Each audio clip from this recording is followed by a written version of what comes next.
I'm Nina. Today I'm going to tell you all about how the violin is made, how each of the parts on the violin play a very important role, and how the violin would be very different without just a small piece of the violin. Now let's get rolling, kids! First, let's talk about F-holes. Those things on the side of the body of the violin are called F-holes. They are holes in the shape of an F, as you can see. The long, narrow F-hole shape allows air to accelerate quicker than regular round holes, allowing violins to put out more powerful sounds at lower frequencies.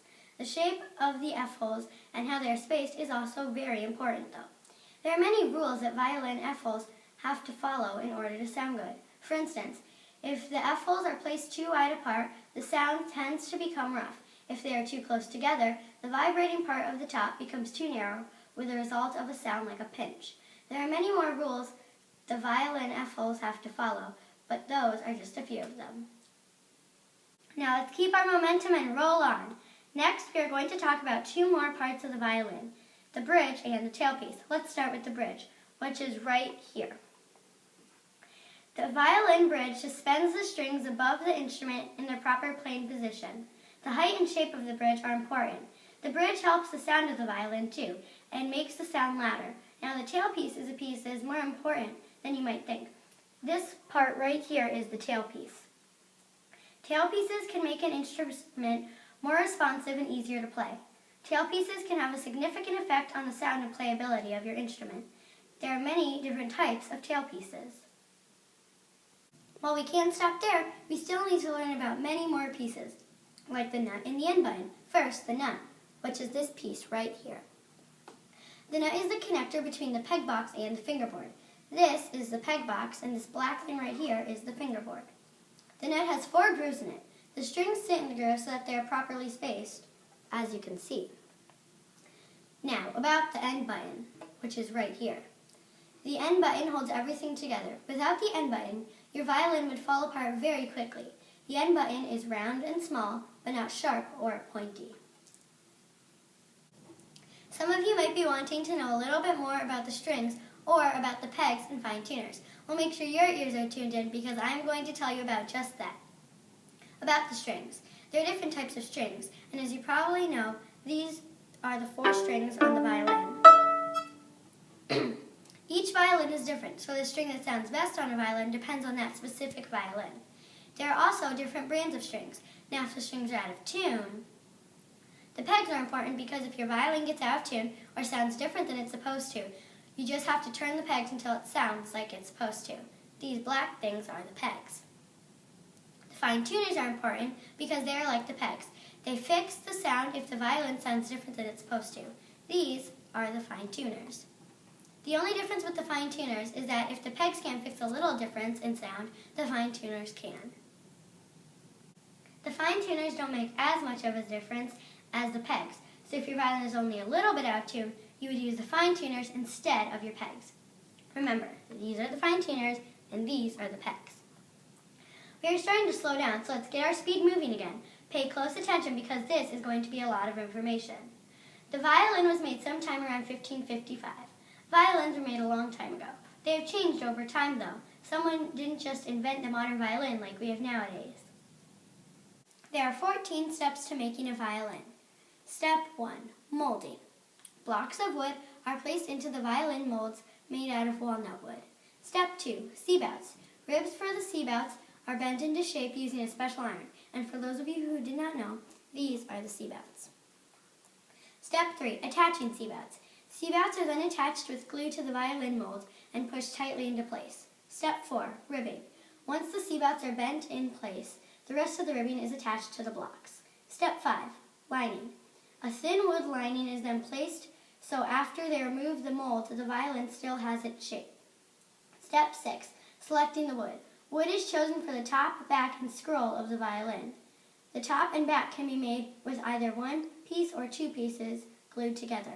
And for those of you who do not know, this piece right here is the scroll. Step 7. Arching the wood.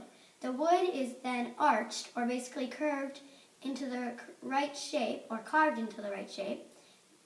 Then, a channel is cut along the perimeter of the top of the violin for the purfling to be placed into. Now, I know this is a lot of information, but just keep listening. Step 8, purfling. The purfling is placed into the channel and then more arching is done to shape the front and back of the violin. Step 9, bass bar. Next, a bass bar is added to the underside of the top of the violin. Step 10, body complete. The body of the violin is now complete. Step 11, sizing the scroll. The scroll is very carefully sized. A mistake as small as a millimeter can completely change the feel of a violin. And for those of you who don't remember, this piece right here is the scroll. Step 13, fingerboard. The fingerboard, made of ebony, is then carefully shaved into shape. And for those of you who do not remember, this black part right here is the fingerboard. Step 14, gluing. Once all of the pieces of the violin are made, they are all carefully glued on, and then it dries. Finally, the violin is ready to be played. The shape of the violin evolved over 400 years ago. Researchers looked at more than 9,000 violins and found that it really depends on who the maker was, when it was made, and where it was made. The first violin was made in Italy in the 16th century. Stradivari crafted roughly 1,000 violins. 650 of them have survived to this very day. The shape of the violin doesn't really influence the sound, so the crafters can really play around with the shape if they want to. Now, I know that was a lot of information. I'll give you a minute to process it. Oh, whatever, I can't wait. Like I said before, the violin has many different important parts, but some of the parts aren't even on the violin. Some of you might be confused right now, but what I mean is, we have been talking about the violin, but now we need to cover the bow. This is what the bow looks like. First, they have to pick the wood and chop it into the correct shape. Next, the logs are sawn into planks and then into blanks, which are cut into the rough outline resembling the stick and its tip. There are 6 steps to making the bow. I'm not going to explain the whole steps, but I'm just going to tell you the steps, and at the end of this video I will describe the whole steps in words. Step 1, roughing the stick. Step 2, roughing out the frog. Step 3, fitting the frog to the stick. Step 4, finishing the stick and the frog. Step 5, treating the stick. And step 6, lapping and hairing the bow. Remember, I will go over the whole thing in a lot more detail at the end of the video. Now, most of you don't know what the parts of the bow are, so now I'm going to explain them to you. This brown part right here is called the stick. This kind of yellowy color stuff is called the hair, and it's actually made out of horsehair. This part right here is the tip, and this little thing right here that you can move is the screw. Now this part is the frog, and this part right here is the finger grip. And then this little silver metal thing is called the ferrule. Now, a cool thing about the screw is, if you look closely, if I turn the screw one way, the hair and the stick actually get closer together, and I'm actually loosening the bow, or loosening the hair, and it gets closer to the stick. And then when I turn it the other way, the hair gets farther away from the stick, and I'm tightening the bow. And when you're playing the bow, you want to have it tightened, not loosened, but you don't want to tighten it too much. Rosin is the thing that makes a violin player's bow sticky. If a bow has not been rosined ever, it will not produce sound that people can hear when you pull it against the strings. Once you rosin your bow, the hair actually grips the string and pulls it. As the bow keeps moving, the string snaps back into its original position, where it is caught again by the rosin on the hair, and the whole thing is repeated again. This happens very, very quickly. In the case of your A string, 440 times a second. Without the rosin's grip, the hair just slides over the string, and you essentially hear nothing. For those of you who did not know, which would be most of you, this is what rosin looks like, and toward the end of this video, I will show you how to use it and put it on your bow. Now, we have covered a lot. Let me recap what we have learned. We learned what the F-holes do and how precise you have to be to space them. We learned what the bridge, the tailpiece, the nut, and the end button do. We covered a few details on the strings that some of you might not have known, and we learned how important and different the pegs and fine tuners are. We learned when the violin was made and how the violin is made, and then we moved on to the bow. With the bow, we learned how the bow is made and the different parts of the bow, and how rosin helps our bow. If you can't remember something or want to listen to something again, just rewind the video. I hope you enjoyed listening to my video, but now I'm all out of information. Oh yeah, one more thing. All of this information didn't just pop out of my head. I had to do some research. I will show you the websites I used in a minute so you can see where I got my information from. And if you want some more information about this topic, you can go to those websites.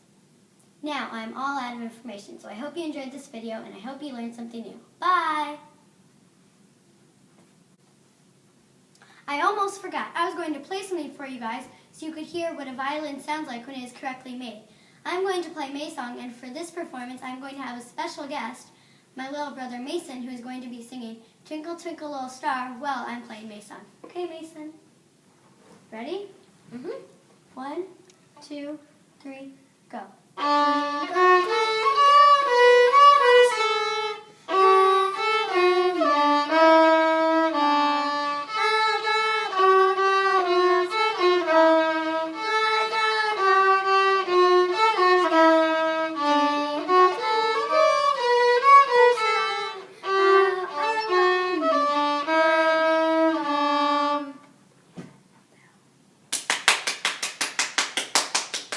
Thanks, Mason.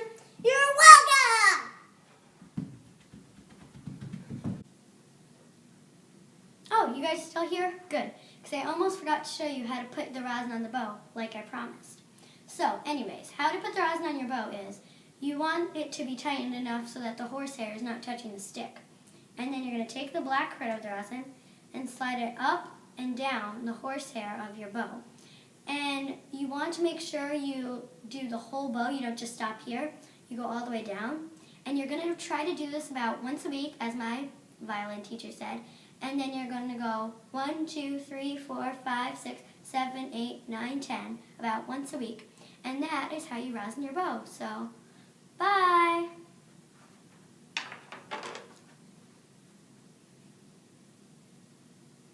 Whoopsie, forgot to turn off the camera. And then you guys would just be staring at this room forever. Anyways, bye now! Like I promised, I will now show you the 6 steps of how to make a bow in a little bit more detail. Remember, you can just pause the video if you need more time to read it. Here are my wonderful sources. Remember, you can pause the video to fully capture my wonderful sources.